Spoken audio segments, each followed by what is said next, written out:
Ahí estamos. Ok, perfecto. Bien, les voy a compartir mi pantalla. Por favor, me dicen si la pueden visualizar.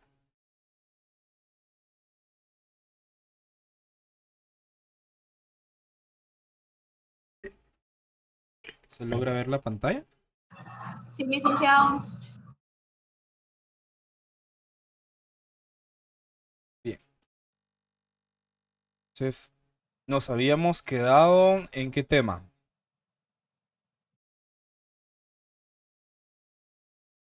En el cambio de los gerentes, ¿verdad? Los cambios en el papel de los gerentes. Sí, en el primer, sí, en el primer umbral. Ok.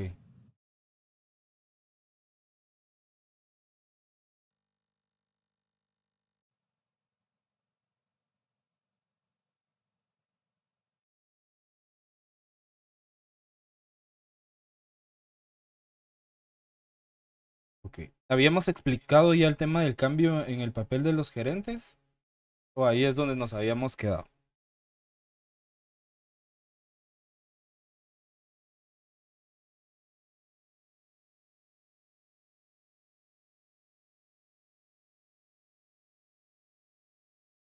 Si no, vamos a retomar desde acá. Bueno, muy buenas tardes a todos. Qué gusto saludarles, estar con ustedes un sábado más. Vamos a continuar con los temas que hemos venido desarrollando, que prácticamente son conceptos básicos, generales y los principales para entender qué es administración y qué es organización. Ya una vez terminado los paradigmas del umbral del siglo XXI, vamos a analizar el caso práctico. Vamos a ver de qué manera se pudieron haber abordado las preguntas y me gustaría escuchar los puntos de vista de todos, si es posible, de cómo abordaron el caso práctico, qué respuesta le dieron a las preguntas que se les estaban planteando y más que todo conocer sus puntos de vista y ver cuál ha sido el grado de entendimiento que hemos tenido de los temas que hemos venido tratando. Y eso me va a ayudar a dar indicadores para poder mejorar en el tema de las explicaciones y darles y trasladarles la información. Adicionalmente, vamos a ver si les da tiempo porque hoy tienen dos comprobaciones de lectura, ya que se les pasaron varios enlaces que debían de leer y un documento. El documento no va a ser tomado en cuenta para la comprobación de lectura, sino que más que todo los enlaces de la información que se les envió y el video, el enlace del video que se les trasladó acerca de eficiencia y eficacia y efectividad. Em, y les había quedado de tarea también, en el grupo se les indicó un resumen ejecutivo acerca de los temas del contenido que se les trasladó durante la semana. Ese resumen ejecutivo, si no estoy mal, tienen todavía el día de hoy para poder subirlo a la plataforma. Si no, creo que es el día de mañana, pero al final, si quieren, verificamos la fecha de entrega. Bueno, entonces vamos a iniciar con nuestra clase de hoy. ¿Logran ver en pantalla completa la presentación? Sí, licenciado. Ok, perfecto, muy bien. Bueno, para ver los paradigmas del siglo XXI de la administración, pues habíamos hablado un poco acerca de los cambios en el papel de los gerentes, ¿verdad? El enfoque que tenían, hablamos de diferentes características, el enfoque en la eficiencia, reducción de costos, en promover la productividad, en reducir jerarquías y tener un empoderamiento de nuestros colaboradores o del personal que nos acompaña o que hace el trabajo en equipo, tener un énfasis claro en la toma de decisiones y tratar la manera de descentralizar la toma de decisiones. Este es un tema que es un poco tabú, por decirlo de alguna manera, dentro de las organizaciones, porque a muchos gerentes hoy en día todavía o dueños no les gusta descentralizar la toma de decisiones. ¿A qué consideran ustedes, o les hago la pregunta, ¿a qué consideran ustedes que se refiere a descentralizar la toma de decisiones? Me gustaría escuchar su opinión. Que tal vez no se atreve a delegar más atribuciones que le podrían corresponder a él, pero las puede delegar en otras personas y tal vez Perfecto. él quisiera hacer todo por su cuenta. Ok, perfecto, muchísimas gracias, Leslie. Usted dijo una palabra clave en el tema de la descentralización de las decisiones. ¿Alguien más que nos pueda dar su opinión? Sí, parecido a Leslie, ¿verdad? Considero que el tema de descentralizar es poder darle también la batuta, por así decirlo, ¿verdad? Palabras coloquiales, a coordinadores, a supervisores de la toma de decisiones, ¿verdad? Para que no solo el gerente esté cargado con todos los temas administrativos, sino pues tenga también apoyo de sus subalternos, por así decirlo, ¿no? Perfecto, muchísimas gracias, Gabriela. ¿Una opinión más? ¿Alguien que nos pueda dar su Eh, opinión? Adelante, Ervin. ¿Qué tal, licenciado? Yo en parte de lo que vi de eso también era de que a la hora de descentralizar, entonces a la hora de que se tomaran decisiones ya podían ser en puntos más precisos. Solamente. Ok, ok, perfecto. Estoy anotando acá sus puntos de vista que me parecieron muy interesantes. Ok. Ustedes todos coincidieron en algo muy importante que es la delegación. Cuando el gerente, como bien mencionaban todos, no lo tiene que hacer todo. El papel de un gerente no es eso. No, el papel de un gerente no es operativo, no es de producción. El papel de un gerente funge en los últimos funge una parte esencial en cada parte del proceso administrativo. ¿Sí? ¿Se recuerdan de cuáles eran los puntos del proceso administrativo? Que no los hemos desarrollado, pero los hemos ido mencionando. ¿Se recuerdan? La planificación, Correcto. organización, Ah, dirección y control. control. Ok, perfecto. Esos son los, digamos, los cuatro pilares principales o la base del proceso administrativo, ¿verdad? Ya cuando entremos a ver detalladamente el proceso administrativo, vamos a ver que se pueden integrar otros elementos, como lo es la integración, que lo mencionaba Leslie en una clase anterior.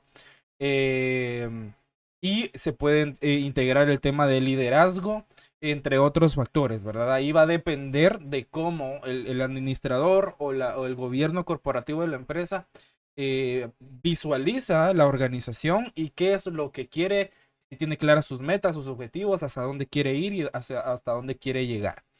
Entonces, el papel de los gerentes como tal participa en cada parte del proceso administrativo, pero no significa que lo haga todo, como bien decían ustedes. El papel del gerente al descentralizar la toma de decisiones, como bien decían, es también dar un aliciente a los colaboradores.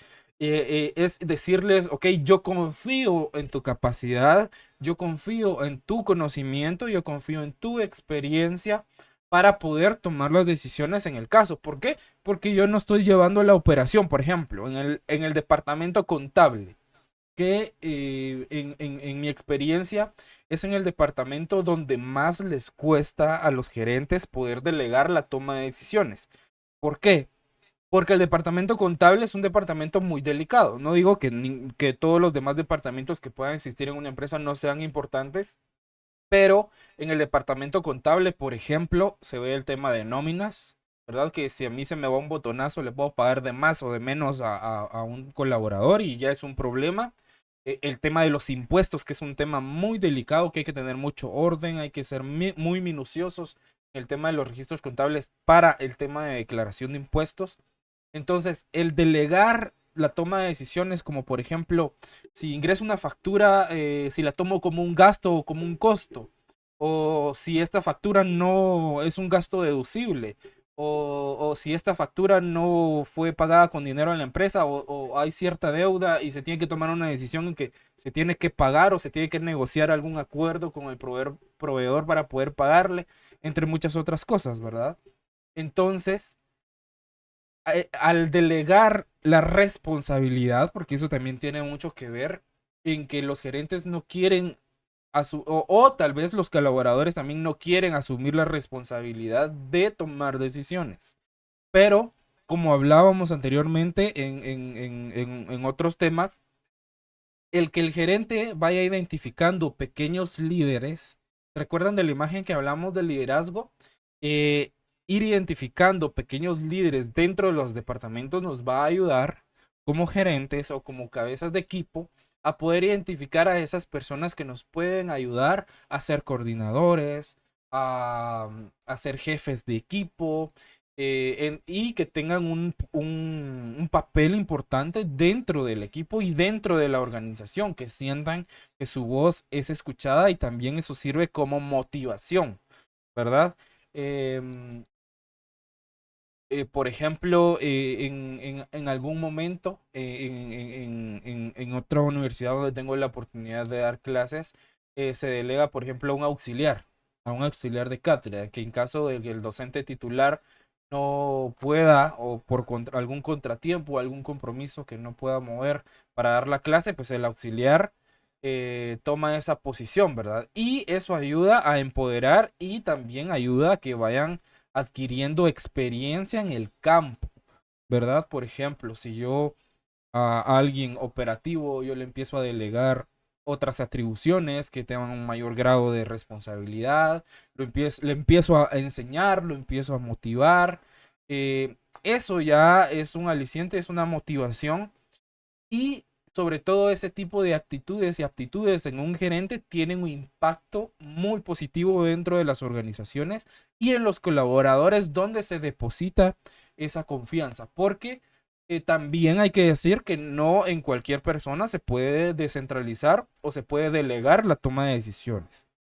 Es un proceso muy analítico y muy crítico que tiene que hacer el gerente para poder identificar esos pequeños líderes o esas pequeñas personas en las que se pueda confiar realmente, que estén alineadas con la visión, con la misión y los valores de la empresa, que tengan los objetivos claros de qué es lo que quiere la empresa, hacia dónde quiere ir y cómo lo quiere hacer, ¿verdad? Entonces, esos son puntos importantes que deben de tener en la toma de decisiones, sobre todo en la descentralización. Adicionalmente o aunado a eso, las habilidades de liderazgo y de comunicación.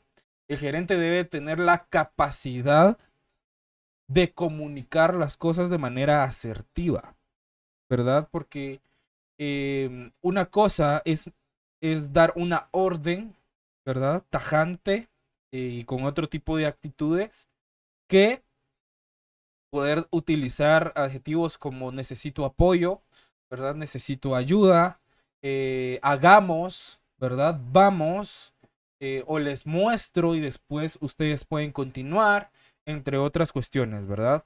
Porque también tiene que ver con un tema de motivación y un tema del traslado del conocimiento.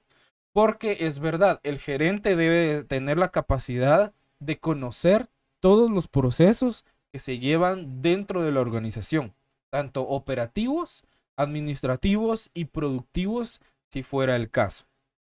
Incluso financieros, que es de lo más importante también.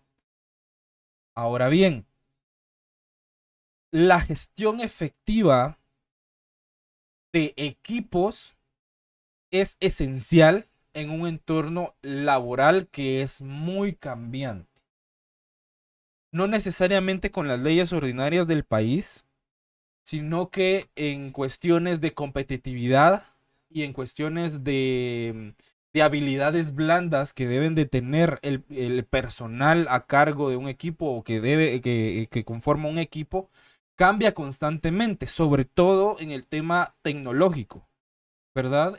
Por ejemplo, en mi firma utilizamos un sistema que se llama Notion, que nos ayuda a organizar procesos claves, que es como una agenda digital que es gratuito y que es una herramienta bastante fácil de utilizar, que incluso, por ejemplo, a ustedes como estudiantes les puede servir para organizar su tiempo, les puede hacer un checklist de tareas, un calendario, entre muchas otras cosas que esa herramienta es excelente para, sobre todo para planificar nuestro tiempo y para tener detalladas las actividades que vamos a realizar, en cuánto tiempo lo queremos realizar, para poder llevarlas a cabo en tiempo y forma, ¿verdad? Y de la mejor manera posible. Entonces, las habilidades de liderazgo, comunicación efectiva, la capacidad para motivar a los colaboradores son sumamente fundamentales para el éxito en la gestión moderna. Entonces, básicamente, hablando de todas esas características o de los cambios que ha tenido los gerentes en su papel dentro de las organizaciones, nos reflejan la necesidad de adaptarse a entornos empresariales que son mucho más ágiles y que son mucho más competitivos, donde la eficiencia, la eficacia y la productividad y sobre todo la toma de decisiones descentralizada son clave para el éxito empresarial y organizacional e incluso en el ámbito personal. El delegar también ciertas cuestiones dentro del núcleo familiar también sirve para poder tener éxito en ese sentido. ¿Estamos claros acá con el tema del cambio del papel en los gerentes? ¿Alguna duda? ¿Alguna inquietud que les surja? ¿Estamos claros?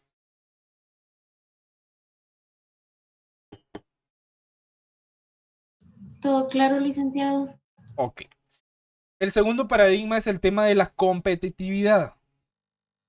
Que esto es hoy en día uno de los puntos fundamentales de la administración. Ser competitivos porque valga la redundancia, hay mucha competencia porque el mercado laboral, profesional, empresarial, de sectores muy específicos, está totalmente competido. Es muy complicado, es muy complejo y las organizaciones, aparte de los profesionales, deben de estar actualizándose constantemente. Nos dice acá que a principios del siglo XX la palabra clave era eficiencia. Imagínense desde dónde vienen los conceptos. Eficiencia era la clave o lo principal en el siglo XX. A principios del siglo XXI, la palabra clave es competitividad. La expansión de las empresas multinacionales, la facilidad de transporte, la eliminación de las restricciones aduaneras y tributarias y la formación de bloques económicos como el Tratado de Libre Comercio de Centroamérica y el Caribe, la Unión Europea y el Mercosur, que es toda la parte de mercado que tiene América del Sur, crearon un mercado competitivo a escala mundial. ¿Qué significa esto? Que del siglo XX al siglo XXI existió la transición de la eficiencia hacia la competitividad. En el siglo XX era ideal una gestión de los recursos para hacerlos más eficientes, ¿verdad? Con los pocos recursos que tenemos, gestionarlos de la mejor manera posible para lograr nuestros objetivos. Hoy en día, una gestión adecuada de nuestros recursos no es suficiente por la alta competitividad que existe a nivel mundial, en cualquier ámbito, ¿sí? La competitividad como palabra clave acá nos refleja una evolución significativa en el entorno empresarial a lo largo de este tiempo, ¿verdad? De esa transición que se dio del siglo XX al siglo XXI. Y tiene varios aspectos importantes, y esto sí me gustaría que lo anoten. El primer punto importante es la globalización y la expansión empresarial. Cuando hablamos de globalización, o en ese contexto, perdón, la globalización ha permitido que las empresas se expandan o crezcan sus operaciones a nivel internacional o a nivel mundial. Y esto tiene un gran impacto en este tema clave que hoy en día es la competitividad. Porque las empresas ahora compiten no solo a nivel local o a nivel nacional, sino que compiten en un mercado global. Y la capacidad de poder adaptarse a esas diversas culturas, a diversos mercados, a diversos sistemas tributarios, se vuelve esencial para el éxito o para el logro de los objetivos si ese es el enfoque de la empresa. Porque podemos tener muchas empresas locales, ¿verdad? A nivel de nuestro municipio, a nivel de nuestro departamento, que sean muy conocidas y que tengan gran éxito. Pero hay empresas que tienen éxito a nivel nacional, ¿verdad? Y que ese es su mercado, ¿verdad? Únicamente a nivel nacional. Pero hay empresas que ya empiezan a abrir sucursales en Centroamérica, en el Caribe, en Norteamérica, en Sudamérica, empiezan a migrar a Europa, entonces ya empiezan a destruir las barreras de entrada de los diferentes mercados que existen y justamente eso es la globalización, el poder tener la posibilidad de poder introducirse en nuevos mercados, teniendo en cuenta las leyes, los aspectos legales aplicables y sobre todo el sistema tributario de cada lugar en el que la organización se quiera introducir, ¿verdad? No podemos ir a competir si no conocemos el sistema tributario, ¿verdad? Porque si no vamos a tener serios problemas con Hacienda del lugar hacia donde vamos a ir a tener actividades comerciales. Entonces, ese es un aspecto sumamente fundamental. Segunda característica, la facilidad de transporte y comunicación, que de esto nos habla el contenido que tienen en su pantalla.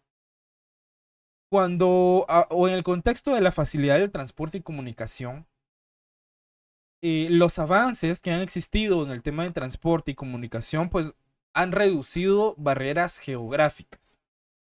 Y esto también tiene impacto en el tema de competitividad, porque las empresas pueden mover sus productos, pueden brindar sus servicios de manera más eficiente, pero también enfrentan una competencia más directa de actores globales.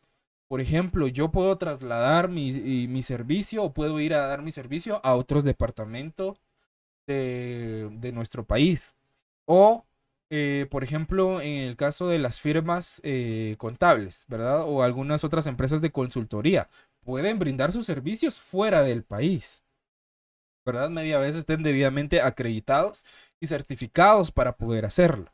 Entonces, ya esa barrera del transporte y de comunicación se perdió. ¿Por qué? Porque ahora podemos estudiar otros idiomas, ¿verdad? Entonces la barrera del idioma ahí se rompe.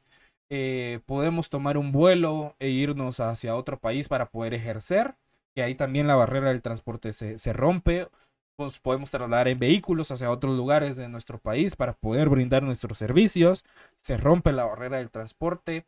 Y la comunicación, pues si es el mismo idioma, pues no hay ningún problema. Únicamente hay que tener una comunicación asertiva para que nos puedan entender lo que queremos decir y demás, ¿verdad?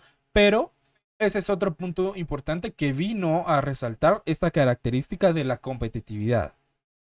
Tercera característica importante, que es la eliminación de las restricciones aduaneras y tributarias.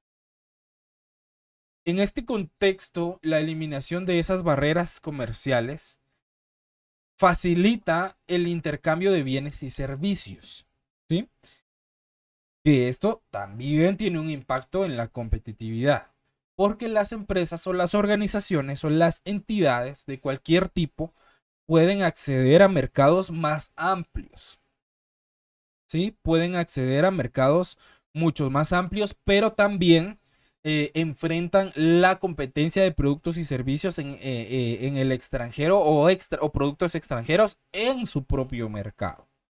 Por ejemplo, no sé si han visto las noticias hoy en día, pero en el Congreso, me gustaría discutir eso con ustedes para ver qué opinión tienen hablando del tema de competitividad. En el Congreso se va a iniciar a discutir el tema de la ley de competencias. Y el Congreso formó una comisión, ¿verdad? Independientemente si puede ser legítima o no, pues ese ya es un tema legal que son otros 20 pesos aparte, ¿verdad? Ustedes. Pero el simple hecho de iniciar a discutir una ley de competencias, ¿ustedes creerían que puede ayudar a nuestro país? ¿O más bien lo puede perjudicar en cierta manera? O antes de que me contesten esto, me gustaría saber si conocen más o menos de qué va la ley de competencias que está proponiendo algunos diputados.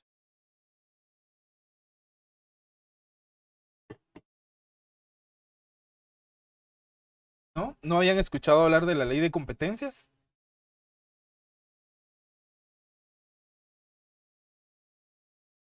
La verdad que No. muy poco, Lick, lo que comprendo es que es para abrir más el mercado, por así decirlo, para que haya como más variedad de productos y también vende productos y productores, por así decirlo, y no que esté solo como en centralizado. Ok, perfecto, excelente. ¿Alguien más? ¿Habían escuchado hablar de la ley de competencias? No, licenciado, pero ahorita lo estoy leyendo. Ok, perdón. La ley de competencias, inicialmente, ahorita no recuerdo los decretos, pero si los encuentran, por favor, compartan los números de decretos, ahorita no lo tengo en mente, pero inicialmente eran dos iniciativas. La primera que proponía un órgano de competencias y la segunda que proponía una entidad autónoma que se encargara de velar por por las competencias de los empresarios y productores en el país. Y como muy bien decía Gabriela, uno de los objetivos principales de esta ley es abrir el mercado y que los monopolios que rigen el país en cuanto a bienes y servicios puedan tener esa competencia de otros productores de bienes y servicios, de los mismos bienes y servicios, para poder disminuir los precios de la canasta básica. Esto regulado ya sea por un órgano independiente o o por una entidad descentralizada del Ministerio de Economía. Pero ahí había un debate porque en una de las iniciativas de ley proponían de que la comisión de competencias la estableciera el presidente de la República. Ok, ahí hay varios factores que tienen que ver con el tema de corrupción también, porque se puede ver comprometido ese tema de regular la competitividad de algunas empresas si el presidente en turno tiene ciertos intereses, ¿verdad? O lo han sido con otros presidentes que han tenido muchos temas de corrupción. La otra entidad proponía que el Congreso eligiera a las personas que dirigirían ese órgano de competencias. Pero también sabemos que el Congreso tampoco es muy transparente, que digamos, ¿verdad? Que también algunos actores políticos persiguen sus propios intereses. Lo que sí les puedo decir es que independientemente de quién elija a los que vayan a dirigir los órganos de competencia o los que vayan a ser los responsables de velar por la competencia y por aperturar los mercados en nuestro país, sí es bastante necesario. Porque, por ejemplo, hay muy pocas empresas que producen cemento, por ejemplo. Y una de las principales es Cementos Progreso.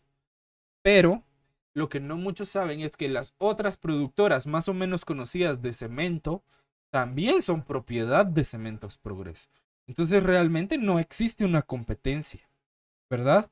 Porque prácticamente es el mismo dueño de todos los demás negocios, solo que con diferente nombre, ¿verdad?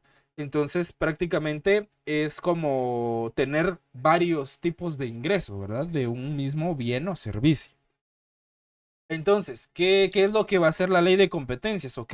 Va a dar las condiciones óptimas para que, por ejemplo, otra empresa que se dedique a la producción de cemento se constituya en el país y le haga la competencia a esos monopolios para poder reducir los precios, ¿verdad? Porque en otros países pueden tener mejores procesos productivos, ¿verdad? Y pueden tener costos mucho más bajos y por ende pueden tener mejores precios al público. Pero acá en Guatemala se pueden conseguir costos bajos para producir el cemento. Lo que pasa es que como son monopolios, manejan los precios. Y aunque tengan costos bajos, ellos se dan el lujo de poder establecer precios altos, ¿verdad? Obviamente para obtener mayores beneficios. Pero la ley de competencias, si la logran estructurar bien y logran no favorecer a ningún sector económico, creo que va a hacerle un gran bien a nuestro país en temas de la reducción de los costos de la canasta básica, sobre todo. Es lo que se busca inicialmente o con la primera fase de aplicación de la ley, si es que se llega a aprobar. Les dejo ahí la espinita para que puedan buscar las iniciativas. Si se me vienen en mente los números de decreto, con gusto se los puedo decir.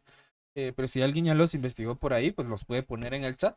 Y ya ustedes, con su curiosidad extraordinaria, pues pueden indagar más el tema de la ley de competencias, que también va a venir a regir puntos importantes en cuanto a la gestión de las organizaciones, ¿verdad?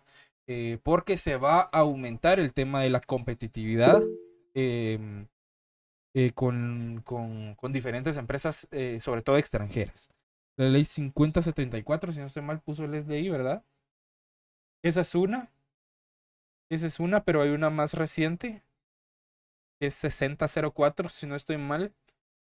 Em, sí, la 5074, esa es la primera, pero hay otra un poco más reciente, que la propuso otro grupo de diputados que también va a ser objeto de análisis. Bien, ahora, la cuarta característica importante en el tema de competitividad, la formación de bloques económicos, ¿sí?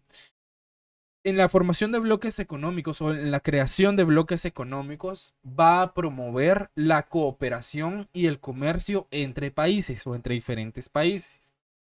Y esto, como les he venido diciendo, sí tiene un impacto en la competitividad, porque las empresas se pueden beneficiar de acuerdos comerciales mutuos, pero también deben de competir con actores dentro y fuera de esos bloques económicos o de esas alianzas que se puedan formar en materia competitiva de bienes y servicios. Entonces, la formación de esos bloques también va a ayudar a contribuir en el tema de la competitividad. Y las organizaciones tienen que estar a la vanguardia para estar preparadas para gestionar sus recursos, para poder hacerle frente a esas competencias.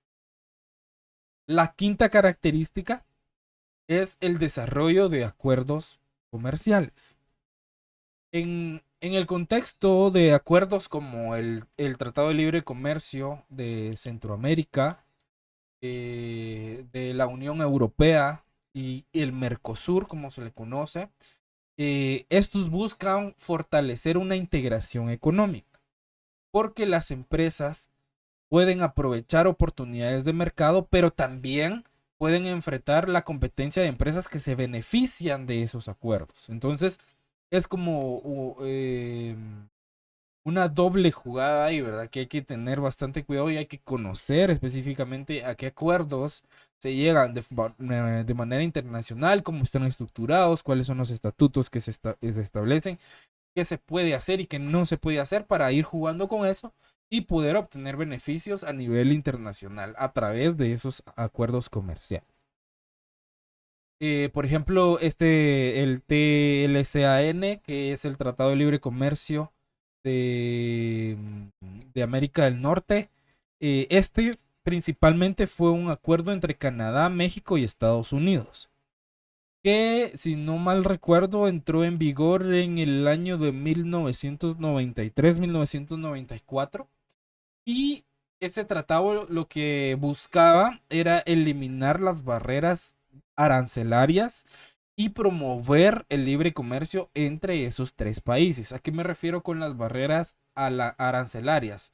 A eliminar los pagos de impuestos en aduanas para poder pasar mercadería o productos de un país a otro. Entonces, esos tres países se reunieron, hicieron ese tratado y lograron eliminar algunos aranceles o disminuir algunos aranceles de productos y de algunos servicios, para poder beneficiar a su población de cierta manera, ¿verdad? Para poder conseguir bienes y servicios a un costo mucho menor.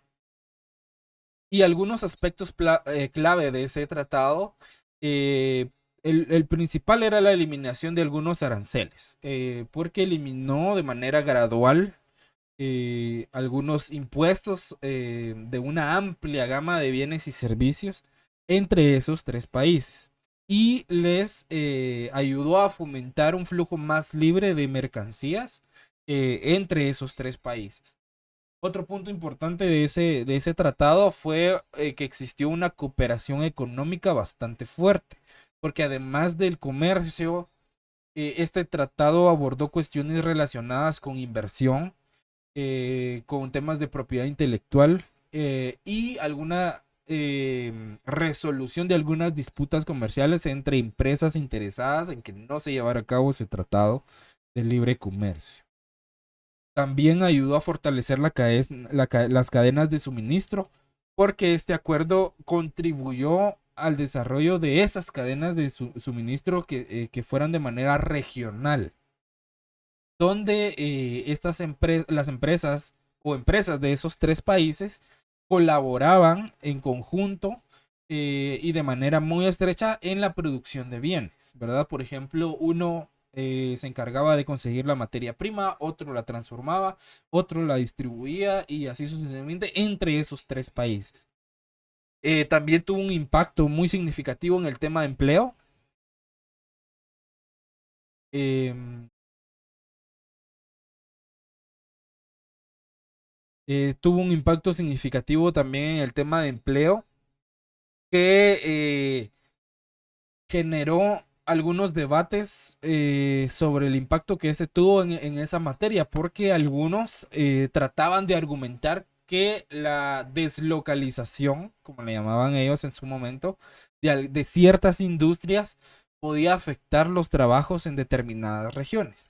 Pero más bien fue eh, más beneficioso para los países en el tema laboral, porque por ejemplo una empresa mexicana podía abrir y constituirse también en Canadá y en Estados Unidos y de cierta manera podía trasladar a personas de México a trabajar hacia esas empresas, ¿verdad? Que les ayudaba también a tener un sustento para su familia, ¿verdad? Entonces, y existen muchos tratados más, por ejemplo, este tratado de América del Norte fue reemplazado por un tratado entre México y Estados Unidos y Canadá que se llama TEMEC, TEMEC, que si no estoy mal, se llevó a cabo hace poco, en 2020, y conserva muchas disposiciones del tratado anterior, que es el TLCAN. Pero este incorpora algunas actualizaciones y algunas modificaciones para poder abordar nuevas realidades económicas y comerciales, ¿verdad? Porque recuerden que en un mundo globalizado todo cambia, sobre todo en el tema económico y comercial. Entonces, para no hacerles tan largo este tema de estos tratados, em, la competitividad en el siglo XX estaba intrínsecamente ligada a la capacidad de las empresas para operar y destacar en un contexto global. Y las oportunidades ahora son mucho más amplias, pero la competencia también es bastante intensa. La adaptabilidad, la innovación y la incorporación o la comprensión de los mercados globales o poder introducirse a mercados globales son esenciales para poder mantener y para poder mejorar la posición competitiva de la organización, siempre y cuando ese sea el objetivo, ¿verdad? Porque hay empresas que únicamente quieren operar a nivel regional, a nivel nacional y ya estuvo, ¿verdad? Pero hay algunas otras que tienen aspiraciones mucho más altas y que aspiran a entrar a ese mercado internacional. Entonces, la competitividad es un punto y un aspecto esencial que deben de tomar en cuenta, que es fundamental para poder introducirse a ese mundo tan competitivo. ¿Estamos claros con el tema de competitividad? ¿Dudas? ¿Comentarios? Sí, se me surge una pequeña duda. Ujú. Al tener el tema este de pues mejorar la ley de competencias, ¿de qué manera digamos, podría bajar los productos?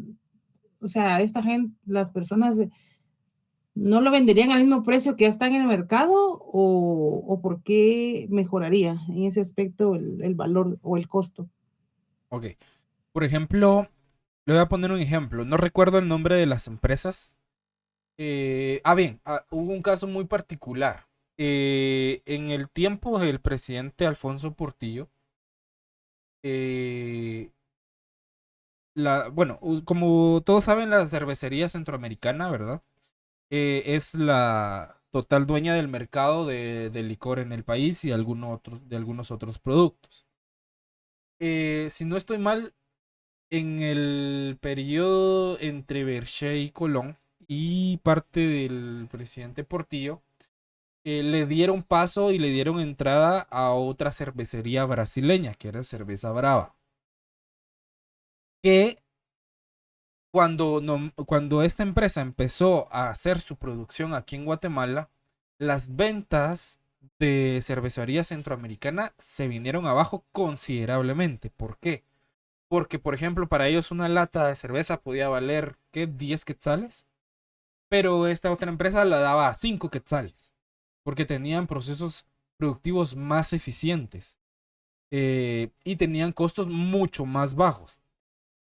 Y al hacer un estudio específico de mercado, se dieron cuenta que la cervecería centroamericana tenía costos muy bajos también y que podía competirle a esta otra cervecería. Pero al ser los dueños de ese monopolio de esos productos, ellos podían establecer los precios porque nadie les podía decir nada.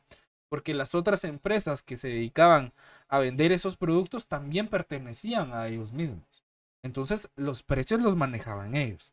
Ahora, esta empresa que no la manejaban ellos, que era una empresa de origen brasileño, al abrir operaciones en el país, prácticamente los obligó a poder rebajar sus precios, sin necesidad de que el gobierno interviniera con una ley o con un acuerdo para obligarlos a bajar precios.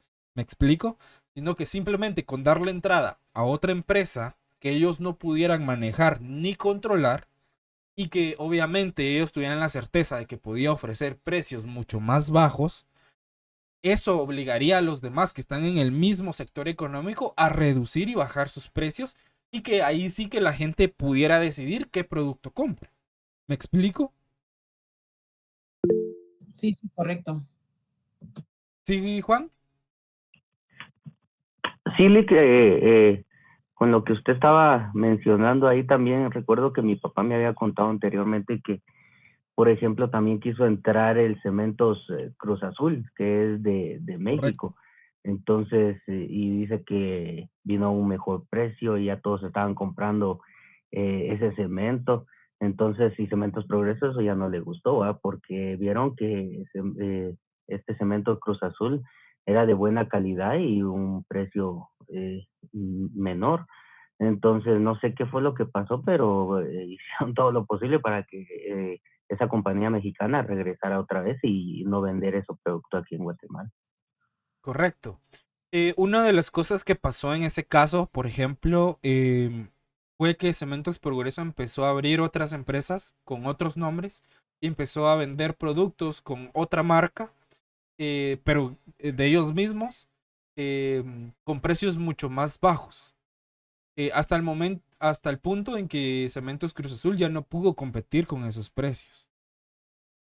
Adicionalmente, se aduce, porque hasta el momento no se ha comprobado en tribunales, pero las denuncias siguen ahí sin poder resolverse. Aducen pagos de sobornos a políticos para poder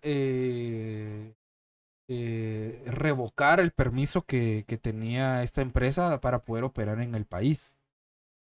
¿Verdad? Entonces, el tema de corrupción también contribuye a que el país esté como esté en tema de competitividad, ¿verdad? Y fortalece a los monopolios. Otra empresa que también, por ejemplo, hablándoles de la actualidad, antes yo recuerdo que, por ejemplo, Domino's Pizza acá era prácticamente la pizza que se compraba en todos lados. No sé si ustedes se recordarán. Hoy en día, con la entrada de Little Caesar, esta otra pizzería ya es muy difícil cuando ustedes le preguntan a alguien qué pizza compran, ¿verdad? Por ejemplo, si yo les pregunto a ustedes qué pizza compraría. La de bolsita. Al macaroni. La de macaroni, bueno, pero hay otras opciones, ¿verdad?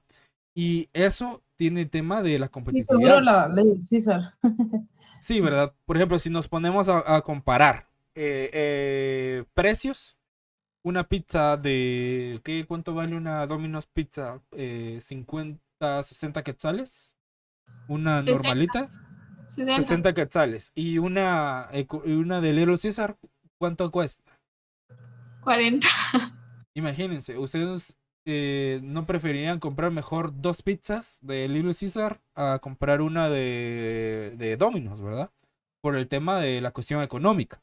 Tal vez si nos vamos por el tema de la calidad de los ingredientes y otras cuestiones, pues entonces tal vez diríamos, Domino's, ¿verdad? Porque tiene mejor calidad los productos o tiene menos grasa o otros factores. Pero si ustedes ven un Little Caesar, siempre tienen gente, siempre hay filas, ¿verdad? Sobre todo cuando hay partidos, ¿verdad? Están las filas ahí interminables y por el tema de los precios, ¿verdad? Entonces, básicamente la ley de competencias vendría a apoyar en ese sentido, a que la gente tenga más opciones de poder escoger qué comprar, ¿verdad? Más opciones económicas. Sí, Héctor. Sí, se me escucha ahí, disculpe. Sí, sí, sí, se escucha perfecto. No sé si vendría también el ejemplo de la telefonía móvil aquí en Guatemala, que antes cuentan pues que era súper difícil tener una línea telefónica o incluso poder adquirir un teléfono celular y cambio pues ahora se puede ver de que es mucho más accesible y hay diferentes marcas y empresas también participan. Correcto. Pero aquí ahora también se dio un tema. Si ustedes ven, ahorita hay dos empresas acá en Guatemala que son las dominantes, ¿verdad? Que son Claro y Tigo. Pero hubo un momento en que estaba Movistar. Salió una empresa que se llamaba Twenty, correcto. Pero no sé si ustedes se enteraron que Claro compró a Twenty y Movistar. Entonces, ahí, al verse esas dos empresas abrumados por la capacidad económica que estas empresas de telefonía tenían, prácticamente no les tocó más opción porque si no vendían los iban a sacar del mercado y ellos se iban a quedar sin nada prácticamente. Entonces, obviamente, por un beneficio económico prefirieron vender y Claro absorbió a Twenty y a Movistar. Y por eso ya no existen más empresas de telefonía más que Claro y Tigo. Pero si se llega a dar la ley de competencia, podrían entrar otras empresas de telefonía a poder competir. Podrían dar tal vez precios más accesibles de los dispositivos móviles, planes más accesibles para poder tener saldo y acceso a internet. Por ejemplo, hoy en día que ya en Guatemala ingresó el tema de Starlink, que es un servicio de internet satelital, que está algo caro, pero promete ser, digamos que el sistema de navegación del futuro, entre muchas otras cosas, ¿verdad? Entonces ahí va a depender de qué empresas se les puede dar entrada y que realmente puedan venir a competir y ofrecerle sus servicios y productos a la población a precios accesibles, ¿verdad? Y en tema de competitividad, la gente puede elegir comprar entre los precios más altos y los precios más bajos, ¿verdad? De eso trata el tema de competitividad. ¿Estamos claros? ¿Más dudas? Bueno, ahora me gustaría escucharlos a ustedes en el tema de competitividad. Ya habiendo tocado algunos aspectos clave de competitividad, me gustaría escuchar sus opiniones acerca de, para ustedes, qué es competitividad. ¿Qué tal, licenciado? Yo puedo entender así, supóngase lo que estaba diciendo de la ley de competitividad, pero en ese caso estaría regulado porque yo he visto muchas empresas que tal vez solo son como almacenadoras y en Guatemala solo distribuyen, pero en ese caso el empleo, ¿cómo funcionaría si ya le disminuye a otra empresa decir que lo venda a un cierto precio con Ya. el personal, o sea, ajá. Ok, acá lo que va a regular esta ley es el tema de precios únicamente. Ver que los precios se mantengan en una cierta línea, ¿verdad? Y que no exista mucha diferencia entre todas las opciones que existan, ¿verdad? Teniendo en cuenta la calidad y beneficio. Eso más que todo, porque el tema de los distribuidores siempre se va a dar. Eso va a estar muy complicado que lo puedan regular, por lo menos en la primera fase. Sí, Darkis. Pero antes, no sé si le aclaré ahí su duda, Ervin. Sí, bueno, mi duda era, o sea, prácticamente si la ley entrara en funcionamiento, pero, o sea, vinieran así como que, porque yo puedo entender que funciona, que las empresas vengan acá y pongan la producción en Guatemala, pero si solo fuera como distribución, o sí ayudaría a cierto punto. Ya. Es que ahí, por ejemplo, el distribuidor siempre le pone su utilidad de más, ¿verdad? Entonces, prácticamente el objetivo es tratar de beneficiar más a las empresas que vengan a producir acá en Guatemala. Por ejemplo, reduciendo el nivel de impuestos, ¿verdad? Que pagarían. Y que las empresas se comprometan, por ejemplo, a contratar gente local de donde vayan a poner sus plantas de producción, entre muchas otras cosas. Entonces, no, digamos que no solo necesariamente en el tema de precios va a haber competencia, sino que también va a haber un compromiso en doble vía, ¿verdad? Ellos van a tener una entrada a un nuevo sector económico, ¿verdad? O a una nueva región, por decirlo algo, si tenían alguna barrera de entrada por los monopolios que ya existen. Pero las empresas que vengan también se van a comprometer a generar empleo, a generar condiciones óptimas, también con tener cuidado con el medio ambiente, su compromiso con el tema de responsabilidad social empresarial.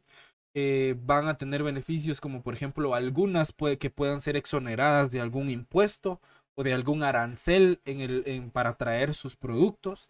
Entonces, por ejemplo, en el tema de los distribuidores, eso podría ayudarles, que como la mayoría son importadores que traen productos de fuera, que ahí se les podría tal vez exonerar de algún impuesto aduanero, ¿verdad? Para que el precio pueda ser competitivo. Entonces, pero en la primera fase de la implementación de la ley, como tal, no está contemplado.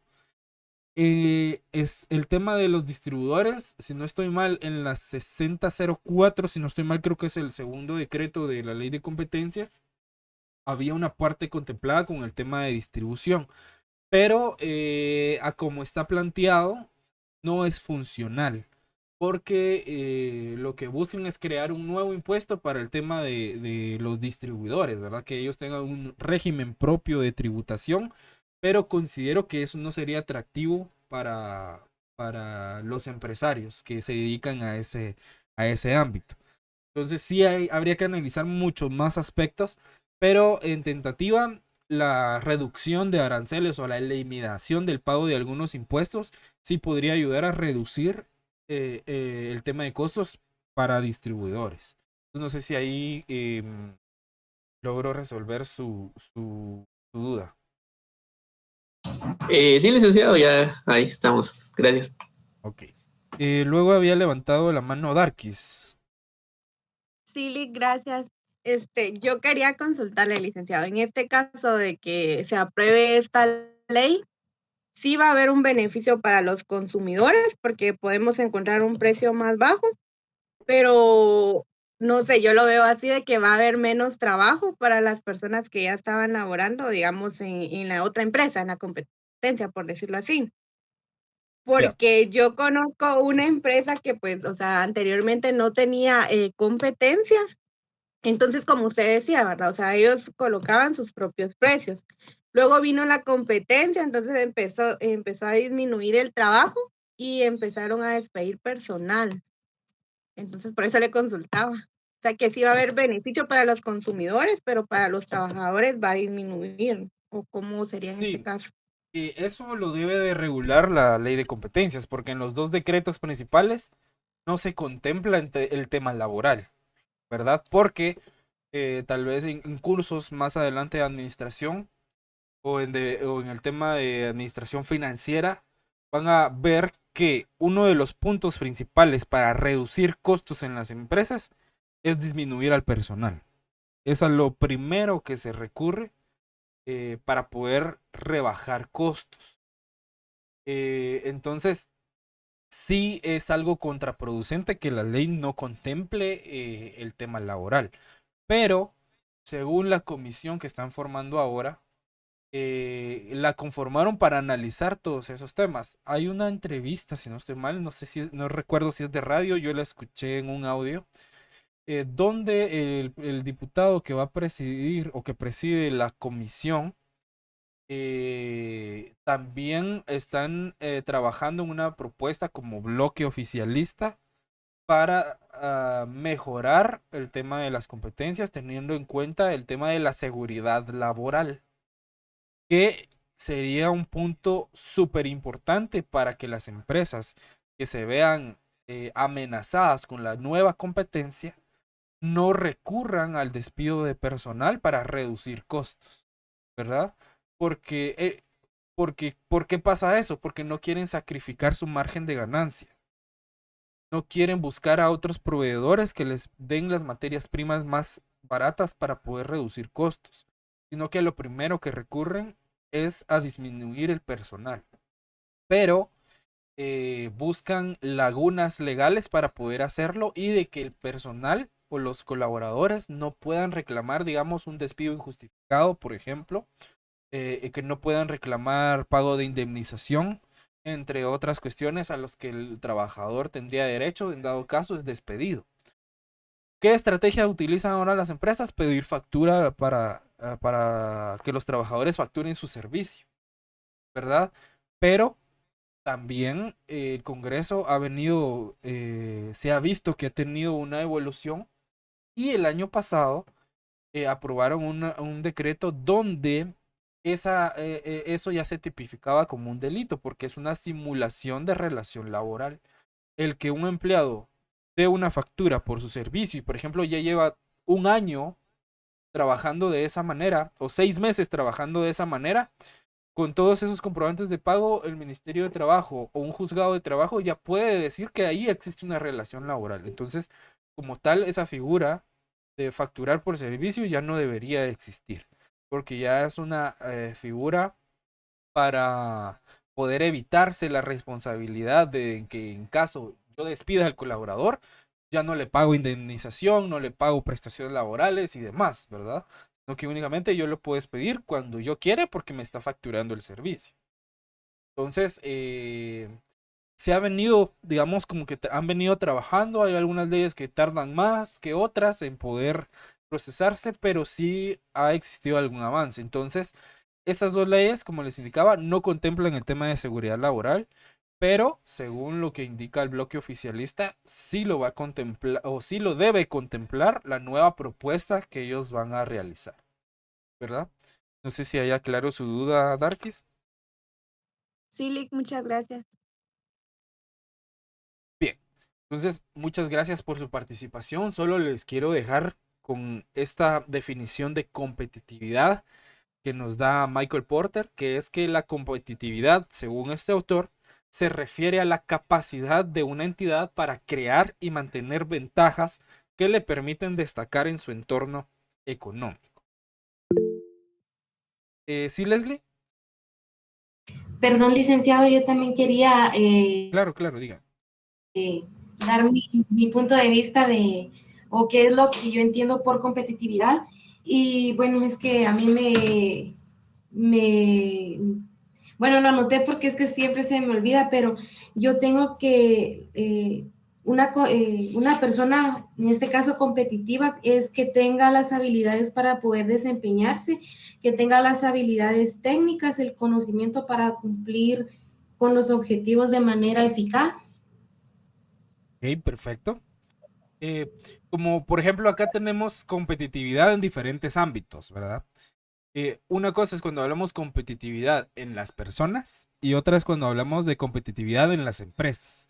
Porque cuando hablamos de competitividad en las empresas nos referimos a que la empresa se pueda mantener en el mercado, obteniendo beneficios económicos y teniendo ventajas económicas sobre los otros competidores. Ahora, como usted muy bien decía, cuando hablamos de competitividad en las personas, se refiere a que la persona debe de tener la capacidad o mejores capacidades frente a otras, ¿verdad? Para poder desarrollar una actividad específica para el logro de objetivos, metas y demás, ¿verdad? Entonces, son dos cosas. Es como decir, no es lo mismo, pero es igual, ¿verdad? Son temas de competitividad en diferentes ámbitos, ¿sí? ¿Estamos claros acá? Sí, licenciado. Ok. Entonces, según este autor, Michael, acá nos podemos sacar varias características, como por ejemplo liderazgo en tema de costos, que se refiere a la capacidad de una empresa de producir sus bienes y servicios a un costo más bajo que sus competidores. También entra el punto de la diferenciación de sus productos, que es un tema fundamental porque las empresas deben de tener la capacidad de ofrecer productos o servicios que sean únicos o que tengan un diferenciador importante, ¿verdad? Porque varios pueden vender el mismo producto, pero por ejemplo a uno lo diferencia su servicio al cliente, a uno lo diferencia su forma de vender el producto o elaborar paquetes de promociones, etcétera, ¿verdad? Debe de existir un diferenciador importante en el tema de la competitividad de los productos. Y además este autor identifica tres estrategias genéricas que las empresas pueden seguir para lograr ventajas competitivas, que son el liderazgo en costos, la diferenciación y el enfoque. El enfoque es centrarse en un segmento de mercado específico, porque de nada nos sirve abarcar varios mercados si en ninguno de los mercados vamos a ser competitivos. Entonces debemos elegir un mercado específico en el cual podamos decir, ok, acá podemos dar la lucha y enfocarse en desarrollar ese producto, mejorarlo, hacer su diferenciador para que pueda ser competitivo en el mercado y que podamos tener ahí un espacio dentro de los consumidores. ¿Estamos claros acá? Sí, licenciado. Bien. Por temas de tiempo, vamos a dejar para la próxima clase los paradigmas que nos faltan porque quiero que veamos el tema del caso práctico. Tenemos a las 3 termina nuestro curso, ¿verdad?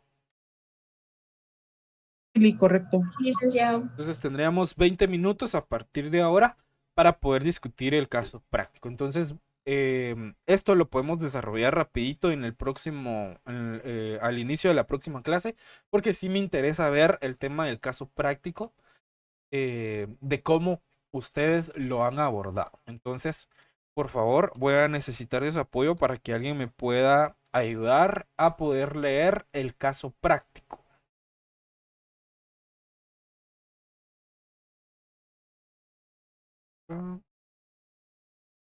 No sé si alguien ya lo tiene ahí a la mano.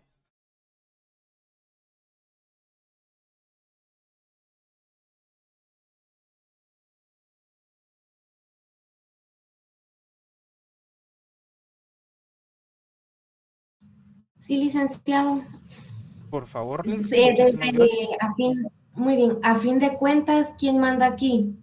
Recién casado, Ricardo abandonó su empleo para abrir una tienda de materiales deportivos en una calle de mucho movimiento en un barrio comercial de la capital.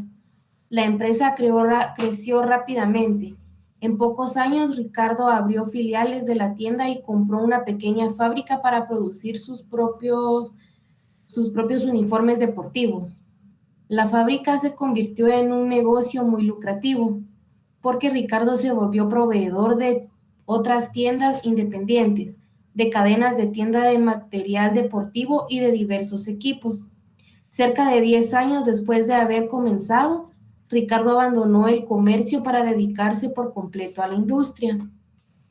La administración de los negocios absorbía todo su tiempo y Ricardo tuvo que sacrificar sus estudios, interrumpiéndolos en el primer año de economía.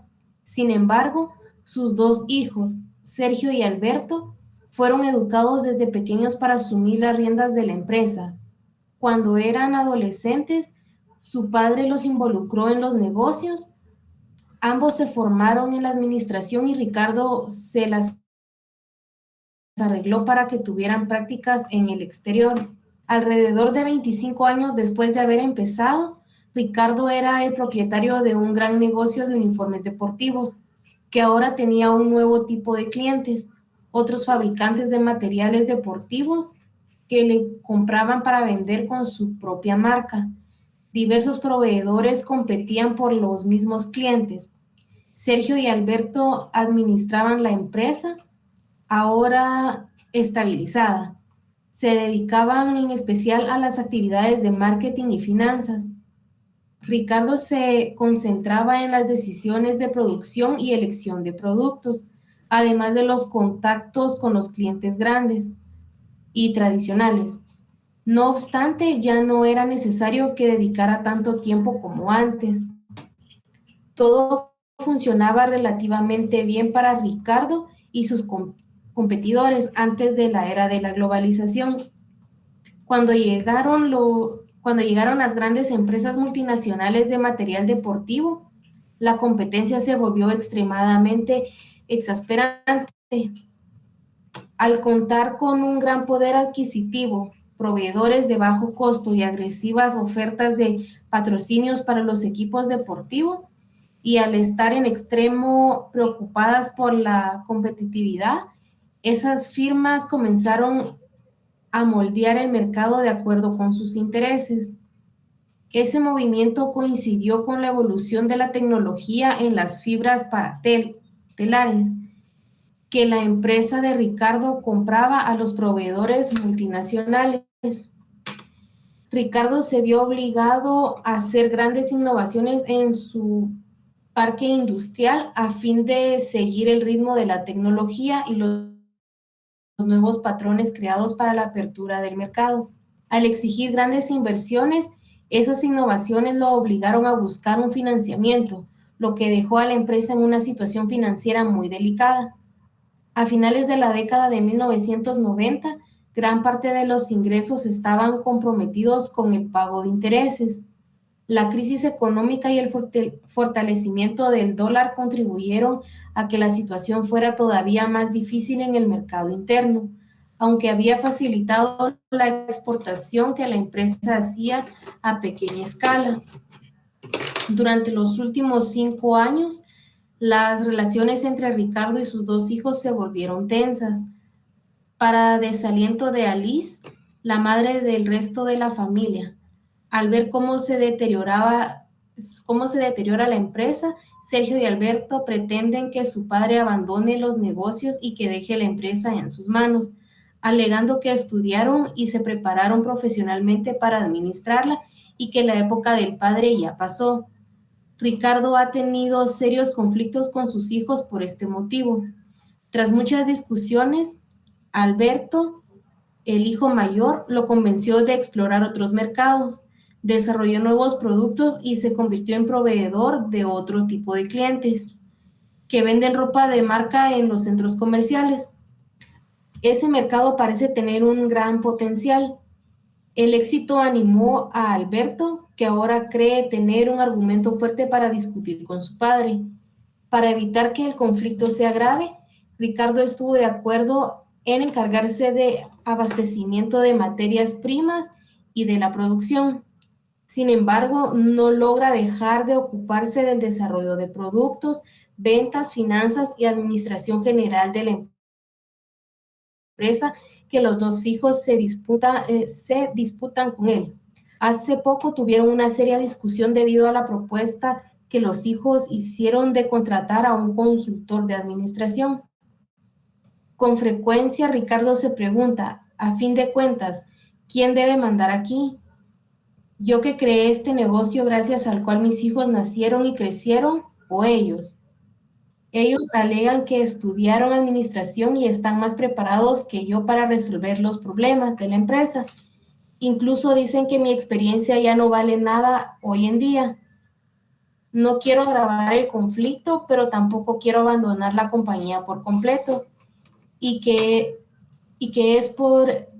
es eso de traer un consultor que puede saber ese tipo si nunca se ha involucrado en los negocios.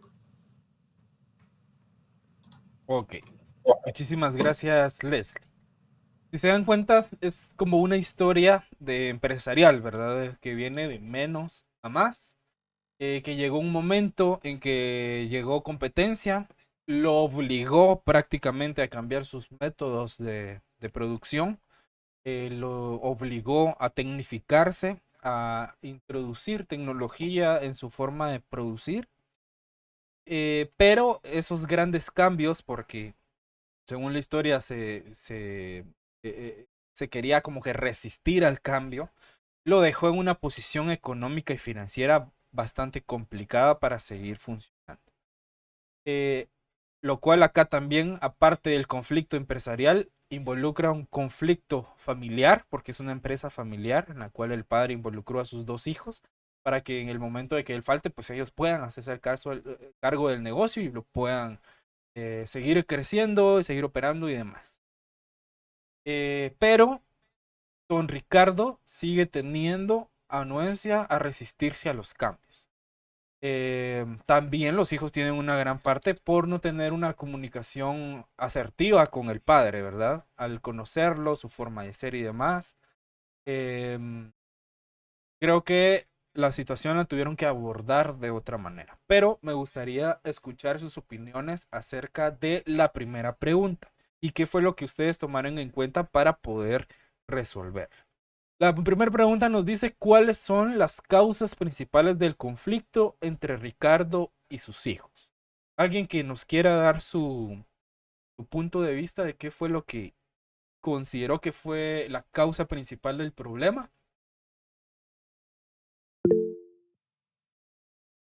Adelante, Darkis. Gracias, Lick. Yo en mis respuestas coloqué que la causa, yo coloqué 4 causas principales, pero una de las primeras fue el deterioro de la empresa. Otra, pues considero que también fue la falta de comunicación entre Ricardo y sus hijos, ¿verdad?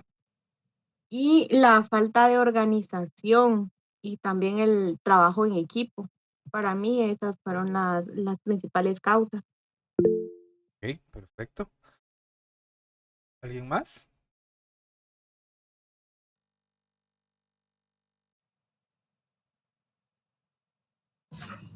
Buenas tardes, Lick. ¿Qué tal? Buenas tardes, Blanca. Adelante. Gracias. Bueno, yo coloqué no puse como varias, sino coloqué una sola respuesta, que es la falta de comunicación entre ellos. También de parte de Ricardo, siento que había una parte que no quería actualizarse, no sé si esa sea la palabra, pero estaba muy cerrado a poder actualizar tal vez ciertos procesos que pueden ayudar a la empresa. Estaba renuente a los cambios, ¿verdad? Esa es la palabra, gracias. Y también, pues, definitivamente creo que todo engloba la falta de comunicación y liderazgo, porque de repente, pues, están todos en contra y no hay una persona que centralice todo, se siente y diga, bueno, esto es lo mejor que podemos hacer. Creo que ahí también entra la parte de por qué querían llevar a un consultor. Pues probablemente como ellos no se ponen de acuerdo, pues dijeron tal vez una cuarta persona por ahí puede aterrizar la situación de la empresa y tal vez puede hacer que ellos vean otros horizontes, más Ricardo, que definitivamente en su posición es la persona que creó todo y obviamente va a ser muy difícil para él delegar, porque creo que eso es lo que él no quiere hacer, delegar responsabilidades a sus hijos, sino que seguir teniendo el poder. Bueno, yo le expliqué a grandes rasgos, lo que escribí es más corto, pero esa es mi opinión sobre la primera pregunta. Quizá, tal vez el tema de la delegación de responsabilidad de los hijos, tal vez no tanto, porque uno se encargaba de marketing, decía, ¿verdad? Y otro se encargaba de la parte financiera. Pero, digamos que la parte de hacerse cargo como tal de la empresa en general era la parte que Ricardo no quería dejar, ¿verdad? Por el tema de la delegación creo que está ahí más o menos bien, ¿verdad? No del todo, pero creo que sí le había delegado un papel importante a cada uno de sus hijos. Pero excelentes observaciones. ¿Sí, Juan Carlos? Gracias.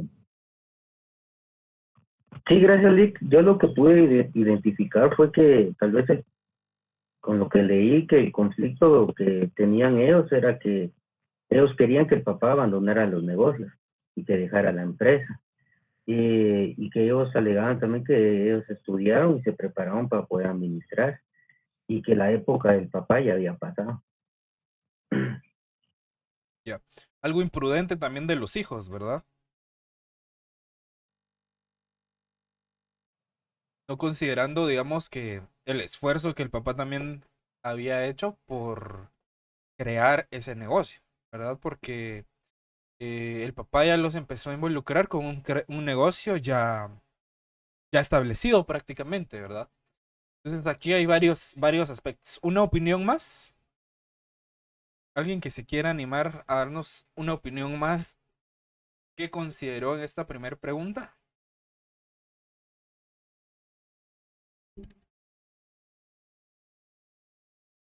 ¿No?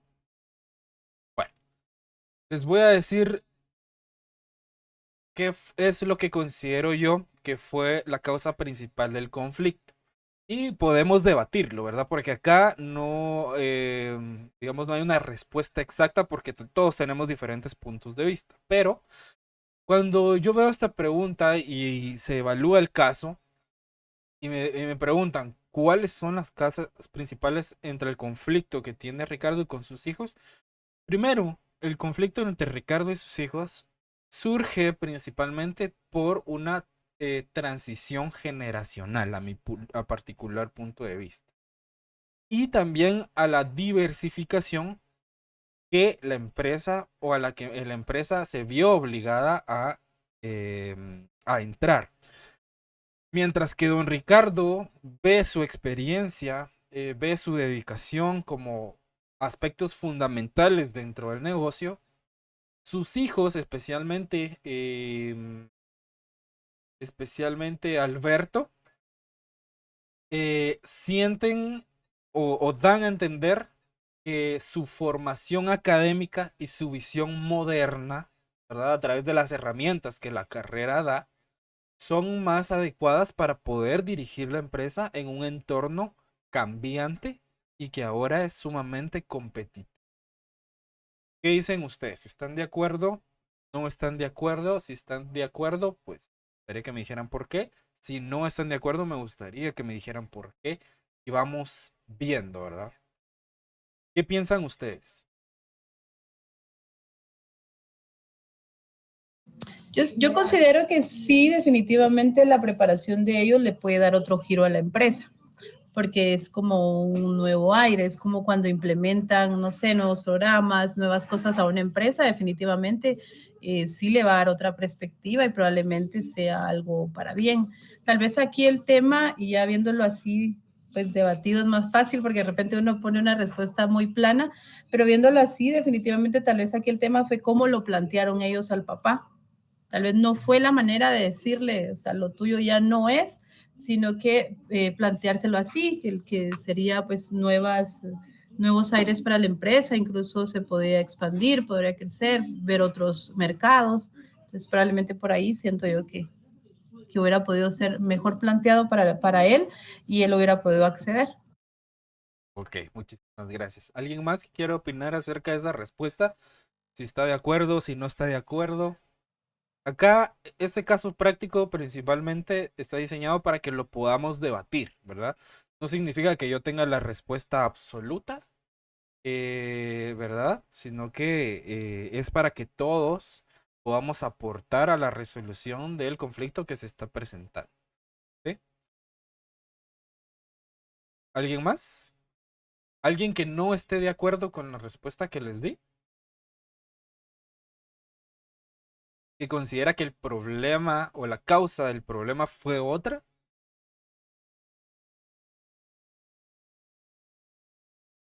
Porque, por ejemplo, defendiendo mi punto de vista, ¿verdad? Porque recuerden, es un debate, ¿sí? Estamos para debatir el caso práctico. Defendiendo mi punto de vista, sí tiene que ver mucho con el tema del cambio generacional. Don Ricardo empezó a estudiar economía en algún punto, empezó a crecer el negocio y ya no continuó. Si él hubiera continuado, hoy en día no tuviera esos conflictos. ¿Por qué? Porque una carrera profesional te da esa apertura en el campo profesional y empresarial para poder tomar decisiones clave.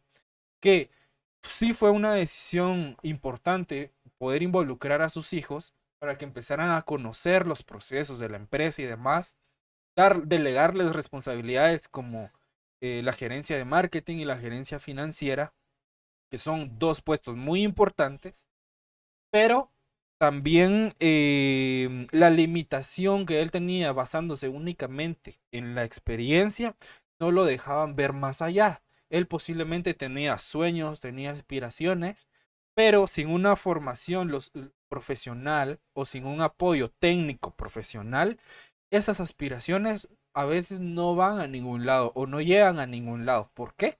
Porque hay que implementar un proceso administrativo, hay que planificarlo, hay que organizarlo, ¿sí? Hay que dirigirlo y hay que controlarlo. Entonces, son aspectos que los hijos, al tener una preparación académica, sí les da un plus más técnico y ayuda a que la empresa pudiera ser más competitiva o pudiera ser mejor, ¿verdad? Tal vez mucho mejor de lo que don Ricardo pues empezó en su momento, ¿verdad? No sé qué dicen ustedes. ¿Están de acuerdo? ¿No están de acuerdo? ¿Estamos de acuerdo en que la causa principal es un problema generacional?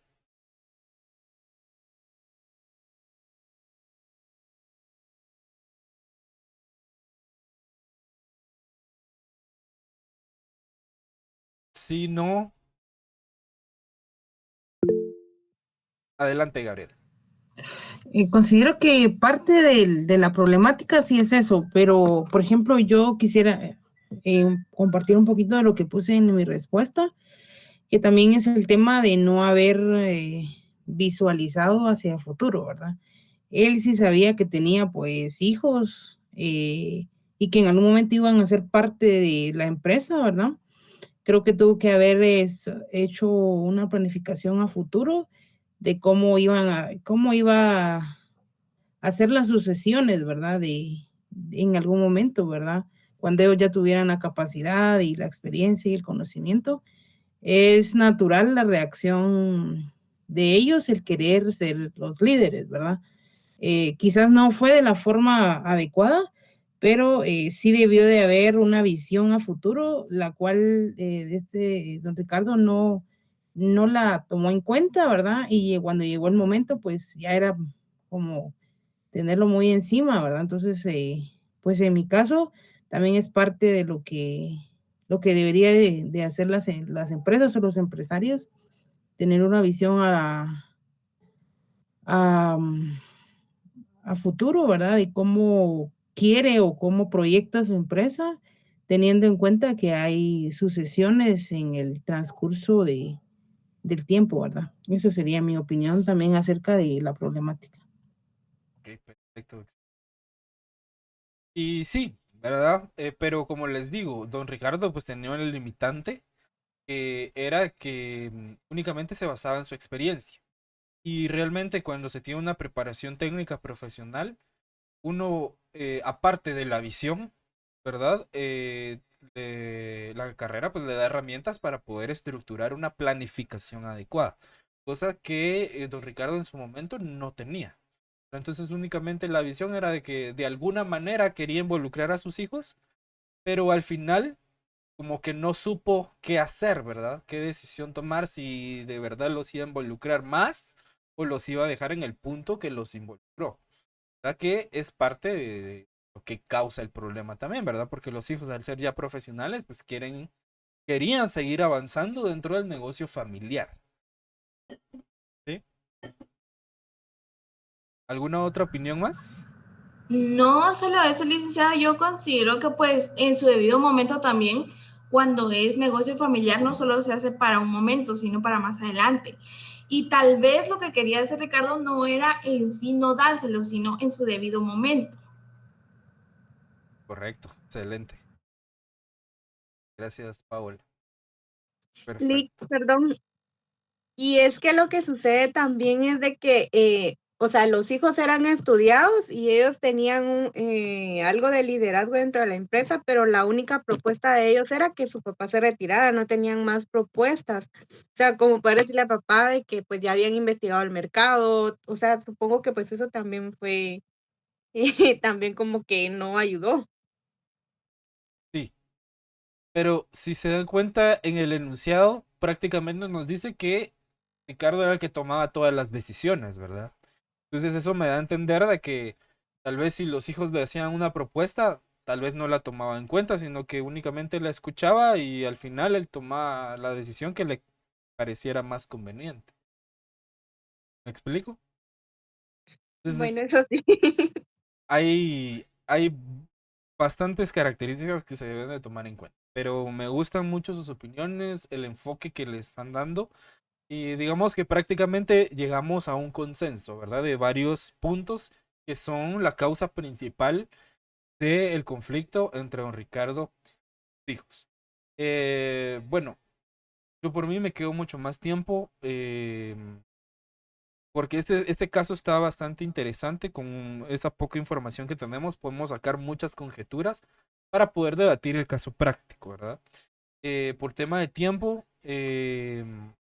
nos vamos a quedar acá. Vamos a seguir discutiendo el caso práctico porque, como les digo, me interesa mucho escuchar sus opiniones acerca de qué resolución o cuál fue el punto de vista y el enfoque que ustedes le dieron a la resolución de estas preguntas que se les plantean acá. Recuerden que tienen dos comprobaciones de lectura. Ambas se cierran a las 23:55 de la noche, el día de hoy. Y adicionalmente tienen el tema de el resumen ejecutivo que está programado para el día de mañana. Para el día de mañana a las 23:55 tienen para poder subir el resumen ejecutivo.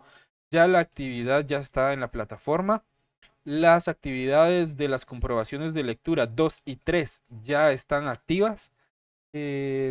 Ya se cargó la grabación de la clase 3 a la plataforma. También ya les fue trasladada la grabación al grupo de WhatsApp. Si me da tiempo el día de hoy, quizá les dejo cargada la grabación de la clase del día de hoy para que vayamos al día, ¿verdad? Y también por favor estén pendientes porque ya les van a empezar a aparecer las notas de las primeras tareas. Solo algunas observaciones. Sí me gustaría hacer mucho énfasis en el tema de la estructuración de los trabajos, porque estoy viendo de que hay mucho copy-paste, ¿sí? Porque incluso hasta a veces no se da la tarea de cambiarle el formato al contenido. Incluso cuando utilizan imágenes, siempre les he dicho que hay que citar la fuente de donde se extrajo la imagen. Entonces, les voy a trasladar un documento que contiene recomendaciones de las normas APA, ¿sí? De la sexta edición, que es las que más se utilizan para poder citar fuentes bibliográficas, ¿sí? Más allá de solo copiar y pegar, no estoy diciendo que esté del todo mal, pero ya que todo el trabajo esté copiado y pegado, ahí sí. Sí se puede copiar y pegar, lo que pasa es que hay que citar al autor original de donde se está extrayendo la información, darle el crédito porque no lo estamos desarrollando nosotros en sí.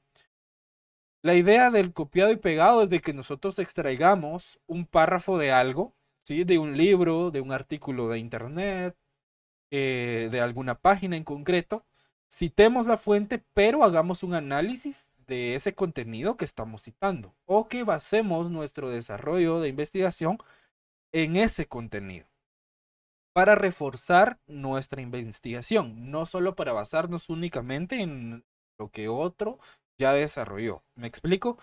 Entonces, por favor, el tema de la estructuración del trabajo, tener mucho cuidado con eso. En los próximos trabajos sí se va a hacer mucho más estricto en el tema de la calificación. Este por ser el primer trabajo, los primeros 2 trabajos de investigación, voy a dejar pasar algunas cuestiones, pero por eso estoy haciendo el aviso el día de hoy. Porque, aunque no lo crean, sí reviso los trabajos. Me tomo el tiempo para poder leerlos, para poder verificar que efectivamente ustedes hayan desarrollado alguna parte del trabajo y que no solo lo hayan copiado y pegado, adicionalmente del uso de algunas herramientas para identificar que sí existió el copiado y pegado, ¿verdad? Entonces, para que lo tengan en consideración. No se los digo para que lo tomen a mal, sino que es una crítica constructiva porque esto les va a ayudar en su vida profesional. Por ejemplo, cuando ya estén en el seminario de tesis para graduarse, el poder tener un criterio de desarrollo propio en los trabajos de investigación, miren que les va a ayudar un montón y les va a facilitar mucho ya cuando estén en ese punto y en los demás cursos conforme vayan avanzando. Entonces, para que lo tengan en consideración, les voy a trasladar ese documento, se los voy a cargar acá en la sección de material de apoyo de la plataforma y también se los voy a convertir en el grupo de Telegram y, ¿verdad? Y podemos ver si podemos hacer una actividad extraordinaria, digamos, fuera de lo que es la universidad, para ver si les puedo ayudar en temas de estructuración de un trabajo de investigación, de cómo citar las fuentes, de cómo citar una imagen, de verdad, para que ustedes tengan una base de cómo estructurar los trabajos de investigación lo mejor posible, ¿verdad? Ya para que reúnan requisitos universitarios, ¿verdad? Porque recordemos, estamos en la universidad, por lo tanto, nuestros trabajos de investigación deben de tener altos índices de calidad en su desarrollo, ¿verdad? Entonces, como les digo, a medida que vamos avanzando en el curso, la cosa se va poniendo más exigente en el tema de tareas, en el tema de contenidos, en el tema de cumplimiento de fechas, entre más, porque estamos formando profesionales, ¿sí? Entonces, para que lo tengan en consideración. Y para mí, ponernos de acuerdo para una actividad extracurricular en donde podamos ver puntos importantes de cómo estructurar un trabajo, para mí sería un enorme gusto y placer poder apoyarles en ese sentido, para poder no solo mejorar en mi clase, sino que puedan mejorar en todas las demás clases y que eso les pueda ayudar. Y para mí sería también como contribuir a su formación profesional de otra forma, ¿verdad? Entonces, sería que lo platiquemos, ver cómo están nuestras agendas, para ver si podemos agendar ahí tal vez una media hora para discutir temas de estructuración de trabajos de investigación. Y en ese sentido es como los puedo apoyar. Entonces, voy a dejar de compartir. Vamos a dar por terminada la clase del día de hoy. Solo los voy a molestar que puedan activar su cámara para tomar la captura de asistencia, la captura de pantalla de la asistencia del día de hoy. Y con eso daríamos por finalizada la clase. Entonces, a la cuenta de 3, por favor, si me regalan una sonrisa para sus cámaras. A la 1, a las 2 y a las 3. Ahí estamos. Muchísimas gracias. Un gusto haber estado con ustedes un sábado más. Si Dios quiere, nos vemos el próximo sábado. Por favor, estén pendientes al grupo porque ya, si no estoy mal, para mañana o para lunes, ya tengo ahí algunos enlaces y algún documento para poder trasladarles, para poder discutir en el grupo. Entonces, para que vayamos avanzando en el tema de contenidos y demás, ¿verdad? Y también me gustaría que ahí en el grupo me pusieran qué tal les ha parecido esa dinámica de compartirle material en el grupo y de que ustedes lo vayan comentando, ¿verdad? Para tener esa retroalimentación y ver si se sigue utilizando esa técnica o buscar otros medios por los cuales podamos abarcar otros temas que son de relevancia para su carrera. Entonces, yo les agradecería mucho su opinión, sea buena o mala, es una opinión que a mí me ayuda a mejorar y me ayuda sobre todo a ir viendo o a ir midiendo el tema de conocimientos adquiridos. Entonces, me ha dado mucho gusto poder discutir la primera pregunta del caso práctico, porque estoy ya detectando que estamos ya utilizando el lenguaje técnico de algunos contenidos que hemos ido desarrollando. Y eso es súper excelente y me da a mí una pauta para continuar de la misma manera y poder seguir mejorando y que sigamos en esa misma línea. Entonces, yo los motivo para que continuemos así. Por favor, sigamos leyendo los contenidos, no solo de los que yo les envío, sino que ustedes también por su cuenta investiguen los contenidos. Y si les surgen dudas, con todo gusto, aquí estamos para poderles apoyar. Entonces, sin más que agregar, les deseo una muy feliz tarde. Un gusto haber estado con ustedes el día de hoy y nos vemos el próximo sábado. Muchas gracias, Lick. Feliz tarde, Lick. Feliz tarde. Feliz tarde. Feliz semana. Feliz tarde.